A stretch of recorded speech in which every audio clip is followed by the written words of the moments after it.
Hello les amis, j'espère que vous allez bien. Aujourd'hui, on se retrouve pour une petite capsule que ça fait un petit moment qu'on me pousse à la faire. Donc en fait, pour vous expliquer, j'ai souvent des idées de vidéos qui me viennent, euh, autres que les guidances que j'ai à faire. Souvent quand je me balade en forêt et quand je fais de la route. Et il s'est avéré que je me suis fait une balade en forêt, puis 5 heures de route d'affilée. Et on me dit, il faut que tu parles de l'énergie des mots, de l'énergie de la parole, de ce que ça représente, de ce que ça émerge.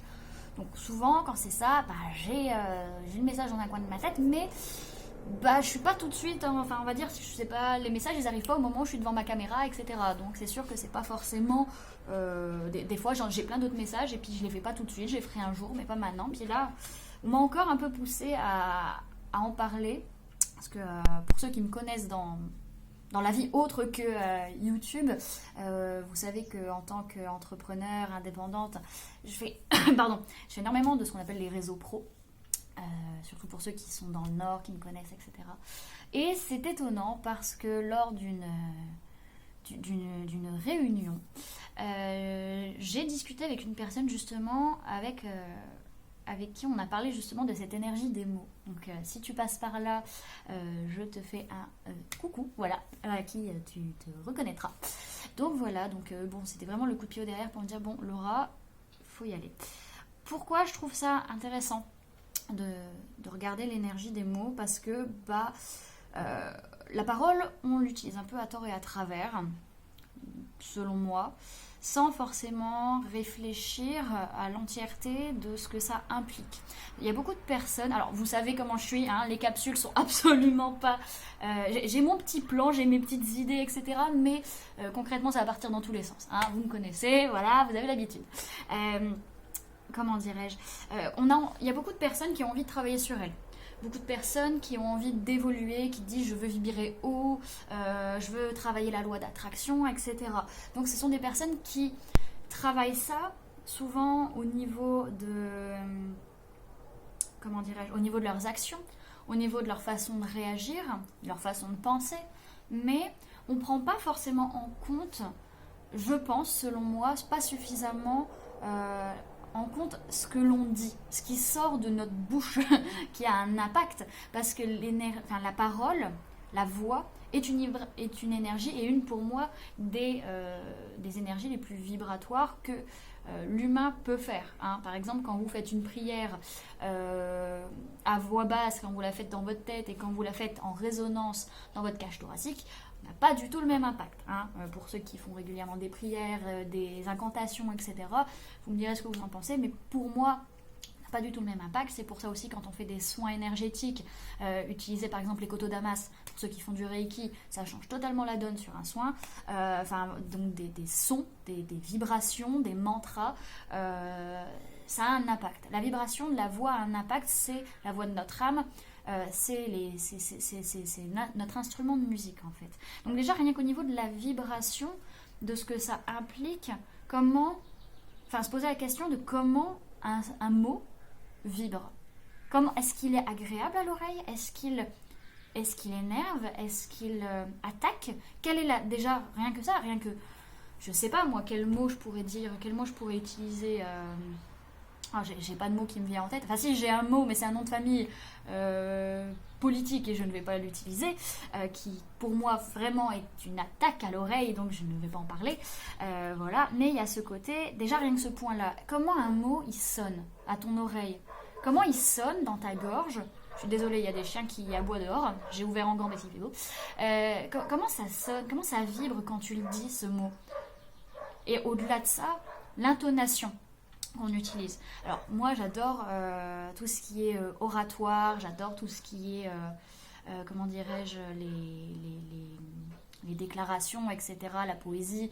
Je trouve ça très très pertinent, très intéressant et j'adore le chant. J'avais lu comme quoi les personnes qui étaient les passeurs d'âme utilisaient justement beaucoup la voix pour le travail aussi, c'est un outil pour eux. Donc voilà, c'est assez intéressant aussi de voir à quel point ça peut être important, la voix et les mots qu'on applique là-dedans. Donc Regardez la vibration, comment ça sonne ce mot, comment ça réagit à l'oreille, comment ça réagit dans la gorge, et l'intonation que tu utilises quand tu le dis. Est-ce que... Parce que des fois on parle et on se rend même pas compte. Il y a des personnes qui en fait, sur le coup de sur l'action, parce qu'on est encore une fois dans cette idée de réaction, on est dans l'action, on n'est pas dans ce côté... on va prendre du recul, on va analyser avant de dire la chose. Pour pas faire de gaffe entre guillemets. Donc je dis pas qu'il faut être rigide et qu'il faut réfléchir à tous les mots que vous devez dire, hein. Non. Mais c'est intéressant, je pense, à aller analyser. C'est des fois, on se rend pas compte à quel point notre voix, notre ton utilisé peut être impactant énergétiquement. Que ce soit sur nous et sur l'autre en fait. Qu'est-ce qu'il implique pour les deux protagonistes en fait. Comment c'est pris, comment nous on l'envoie, etc. Bon, bien sûr, encore une fois, vous n'êtes pas responsable de comment l'autre réagit, comment l'autre ressent, bien entendu. Mais par exemple, quand on est dans ce côté-là où on a un timbre, pas un timbre de voix, mais qu'on prend une intonation agressive ou effrayée, qu'est-ce qu'on vibre à ce moment-là ? Qu'est-ce qu'on vibre ? Est-ce qu'on vibre l'abondance ? Est-ce qu'on vibre le lâcher-prise ? Ou est-ce que justement on vibre la colère ?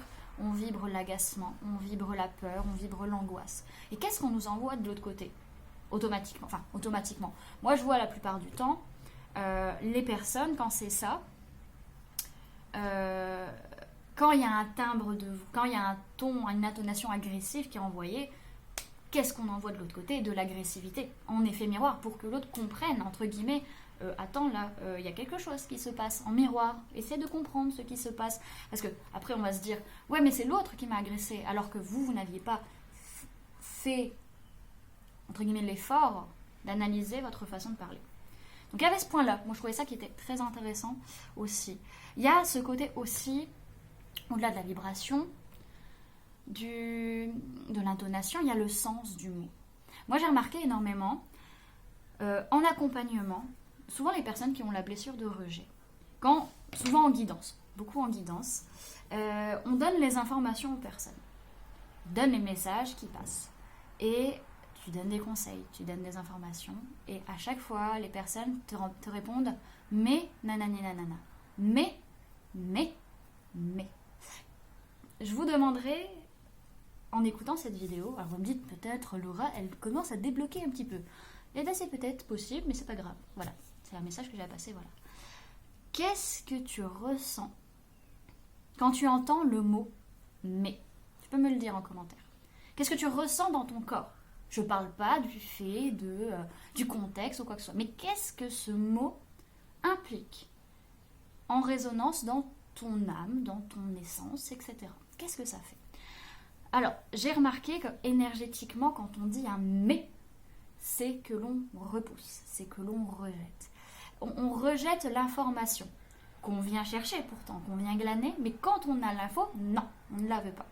Donc ça, c'est intéressant aussi à regarder. Qu'est-ce que tu travailles à l'heure actuelle quand tu utilises, je ne dis pas de le faire quand vous le faites une fois, quand vous l'utilisez une fois dans une phrase, mais quand c'est répétitif, quand c'est un mot comme les tocs par exemple qu'on peut avoir, qu'est-ce que ça vient dire de nous, qu'est-ce que ça vient dire de ce qu'on est en train de travailler à l'heure actuelle, d'analyser un petit peu au niveau de son dialogue les mots qu'on emploie tout le temps, vraiment. Et ça vient aussi du fait, par exemple, alors vous voyez, j'ai fait mon petit calepin avec toutes mes petites notes, hein, bien sagement, et je fais tout tomber, voilà, c'est pas grave. J'ai repris aussi le bouquin des blessures de l'âme, qui est quand même un outil très utile hein, là-dessus. C'est qu'on parle souvent dans les blessures de ce qu'on ressent. On parle de ce qu'on ressent, de la façon de s'alimenter, du corps physique, du visage aussi. Mais il y a aussi la partie des mots employés, qui sont fréquents.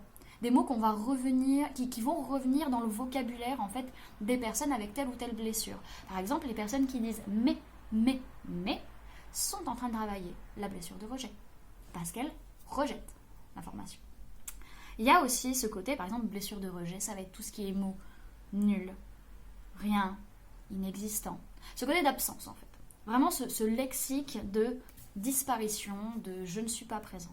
L'abandon, ça va être plutôt ce côté seul, absence, solitude. Le gros travail de la solitude, pas le vide, mais la solitude en elle-même, vraiment en profondeur, et ce fait de se faire attaquer par les autres. je me fais bouffer, ne me lâche pas, enfin, un gros rapport avec l'externe. Pour tout ce qui va être la blessure d'humiliation, on va être sur plutôt des termes qui vont avoir un rapport avec, comment dirais-je, avec une notion de jugement. Gros, petit, joli, moche, digne, indigne. Ce sont des questions de jugement. Et quand on est dans cette idée, parce que n'oublions pas que les blessures, c'est une peur qu'on a. Nous, on a peur d'être humilié, on a peur d'être rejeté, mais on a aussi la peur de rejeter, d'humilier, d'abandonner, etc. Mais c'est exactement ce qu'on fait, sans s'en rendre forcément compte. Parce que ça marche dans ce sens-là, les blessures. Ça marche dans tous ces sens-là, ce qui est bien chiant. On le reconnaîtra tous. Il y a aussi, du coup, pour tout ce qui est, comment dirais-je, blessure de trahison, ça va être fais-moi confiance, ne fais pas confiance à cette personne, laisse-moi faire. Ce côté extrêmement indépendant, ce côté extrêmement contrôlant, même dans les mots utilisés. C'est laisse-moi faire, je gère, t'inquiète, voilà, un peu ce côté-là. Et ceux qui sont dans les blessures d'injustice, c'est des termes qui sont assez radicales. Toujours, jamais, juste. Enfin, ce genre de terme qui fait que, clairement, t'as pas de demi-mesure. C'est noir, blanc. Et t'as pas le milieu. C'est dans la rigidité. Voilà. Donc, c'est intéressant aussi, quand tu veux travailler sur toi, quand tu veux travailler sur tes vibrations, quand tu veux monter haut, d'analyser tout ça. La façon de parler, le timbre de voix, les mots employés, la vibration des mots, toutes ces choses-là.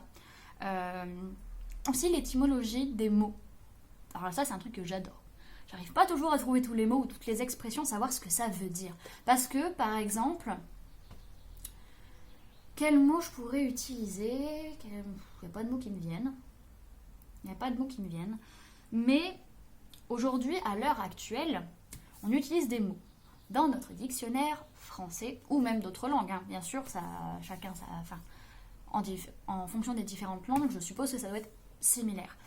On utilise des mots qui ont, pour la plupart, des bases très très lointaines. Et au fur et à mesure du temps, le sens de ce mot a été galvaudé, a été changé. Sauf que le son, la signification sonore et énergétique de ce terme, il est resté identique à ce que c'était avant. Vous voyez? Donc il y a ce côté, par exemple, tu vas prendre un mot, c'est ce côté en fait où il y a par exemple dans les conflits, souvent, quand on se dispute, etc., c'est même pas sur le fond, c'est des fois des mots, juste des mots parce qu'on n'a pas compris... j'ai une fenêtre qui a claqué. Parce qu'on n'a pas compris ce que l'autre a voulu dire, parce qu'on n'a pas mis la même définition sur le terme. Mais si on partait de la définition de base du mot, étymologiquement, ce que ça veut dire, il n'y aurait pas de conflit, en fait. De son essence même du mot, de sa signification, on n'aurait plus de difficultés. Sauf que le problème, c'est qu'on met beaucoup de définitions différentes sur le même terme. Et c'est là que ça couac. Et c'est là que niveau vibration, niveau énergie, etc. Et niveau travail des blessures, c'est pas forcément la joie. Donc ça peut être aussi intéressant d'aller creuser. Bah oui, vous allez me dire, mais Laura, franchement, on a autre chose à foutre. Ouais, mais je pense que quand on a envie de bosser sur soi, quand on a envie d'évoluer, quand on a envie de vibrer haut, etc., comme on a pu me dire, il faut être curieux. Il faut être curieux, il faut creuser. Il faut toujours creuser un peu plus loin. Toujours plus grand, toujours plus loin, toujours plus fort. Merci Fort Boyard. Il faut avoir cette recherche en profondeur, parce que sinon, entre guillemets, on te donne les informations tout cuit dans le bec, et au final, tu n'utilises pas forcément correctement les outils qu'on te donne, parce que la langue, les mots, ce sont des outils de communication, comme le corps est un outil de communication également. Ce qui peut être aussi intéressant, et moi c'est un truc que je fais depuis peu de temps, alors il me semble, parce que le terme en lui-même je ne sais pas trop, et vous me direz en commentaire, il me semble que c'est la langue des oiseaux, qui permet aussi de comprendre des nuances, des symboliques dans les mots qu'il peut y avoir. Par exemple, celui qui est plus frappant, pour moi, c'est soigner et guérir. Soigner, le fait de la médecine, nier le soi. Et c'est pas faux, parce que quand tu soignes une personne ou toi-même, tu es dans cette idée, c'est comme mettre un baume sur une plaie, mais tu vas pas aller chercher à la base du problème.